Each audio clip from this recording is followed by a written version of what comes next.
Well, another developing story now, and the first case of Ebola has been confirmed in the UK. In the last hour, the patient has been moved from hospital in Glasgow on her way to a specialist unit at the Royal Free in London. She was diagnosed with Ebola after returning from Sierra Leone on Sunday, where she was working for the charity Save the Children. Health officials are now urgently tracing passengers who were on a flight back to the UK with her. James Matthews has the latest. This was the morning scene at Glasgow Airport as the Ebola patient was loaded into the back of a military aircraft inside a quarantine tent. All who dealt with her wore full protection suits. It was a delicate operation. She had entered the medical system at Glasgow's Gart Naval Hospital, having become feverish on her return from Sierra Leone. This was UK Ebola protocol in action.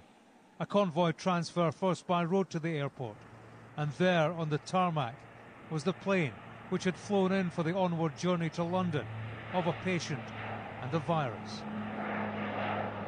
While obviously it's an issue of concern to people, this is a patient who has just come back from one of the affected parts of West Africa, has been diagnosed very early in the progress of this disease and has taken all of the appropriate steps herself to make sure that she has received the appropriate treatment.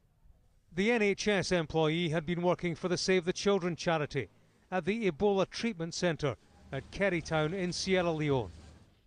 She left the West African country at 2:30 a.m. on Sunday, December the 28th, on board Royal Air Maroc flight AT596 from Freetown, landing at Casablanca International Airport at around 6:10 a.m. The patient left Casablanca at 12:20 and travelled to London Heathrow on Royal Air Maroc flight AT0800, landing at 10:04 in the afternoon. She departed Heathrow Airport at 9 p.m. and travelled to Glasgow on board British Airways flight BA1478, which arrived in Glasgow Airport at about 11:30 p.m. An effort is now underway to track down the passengers on both those flights. Those who sat closest to the patient, in the couple of rows in front and behind, will be tested for Ebola. Others will be encouraged to report any symptoms of the virus. In Whitehall, they burned the midnight oil as the UK government considered its response. We have chaired a COBRA to make sure the UK government is doing absolutely everything it needs to keep the British public safe. I'm satisfied, having done that the procedures, the protocols, the things that we've been practicing now for months and months have now kicked in. Britain's Ebola protocol dictates that the patient is treated here at the Royal Free Hospital in London, inside its state-of-the-art isolation unit.